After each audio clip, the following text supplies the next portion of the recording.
তো আজকে এই ভিডিওটা করার একটাই উদ্দেশ্য, আজকে কিন্তু সবটি ফুল ফুটিয়ে আমার বাড়ির যে কালেকশন তিনটা আছে এই তিনটাই কিন্তু ফুটিয়ে, না হলুদ ফুটিয়ে, একটা সাদা ফুটিয়ে, তারপরে এই যে বেগুনি কালারটা এই ফুটিয়ে। গাছ লাগানোর যে একটা চোখের শান্তি তা কিন্তু বুঝতে পারছি তোরা কি সুন্দর লাগছে। এই ফুলগুলা যদি হয়তো 8 থেকে 10 দিন ধরে থাকলে তো তাহলে কিন্তু দেখার আরও সৌন্দর্য লাগবে কেন, কারণ কালকে এই ফুলগুলো ফুটিয়ে এলো, এগুলো ফুল আজকে বন্ধ হয়ে গেলো বা মুরছে গেলো পাওয়া যায় না। আজকে এইটিকে ফুটিয়েছে, এর কাল পরশুর মধ্যে নতুন যে বাল্বগুলো বেরোচ্ছে এগুলো থেকে ফের হবে। এর না কিন্তু অনেক রকমেরই কিন্তু রাখা আছে। এই যে এটা এটা কিন্তু কাল পরশুর মধ্যে এটা ফুটবে, এই যে এটা কাল পরশুর মধ্যে ফুটবে।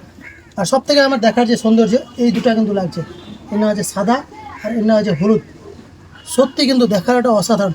এই ফুলগুলা এত ডিমান্ডেবল, আর এই জিনিসগুলা যদি খালি 15 থেকে 20 দিন ধরে ফুটে থাকলে তো অন্যান্য ফুলগুলোর মতো, তাহলে এই ফুলগুলোর আরও ডিমান্ড হয়ে গেল।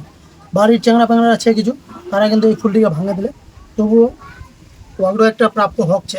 এই ফুলগুলো যখন কাঁথে দেবে তাহলে কিন্তু দেখার একটা ভালো লাগছে। তো বাচ্চারা বাড়ির যেগুলো আছে তাদের কিন্তু একটা প্রাপ্য এগুলো যে এই ফুলগুলো আর কি নিয়ে খেলবে, সেটা কিন্তু তোর বাড়ির যদি নিয়ে থাকে তাহলে তোর বাচ্চারা কীরকম নিয়ে খেলবে, তো এটাও একটা প্রাপ্য।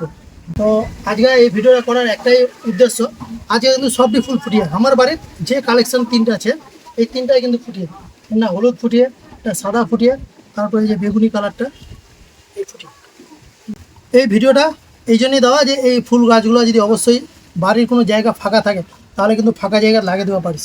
আমার ওই সাইডে তো একটা লাগানো হচ্ছে একদম নিচন দিক, আর প্রচুর ধরে ফুটিয়ে আজকে।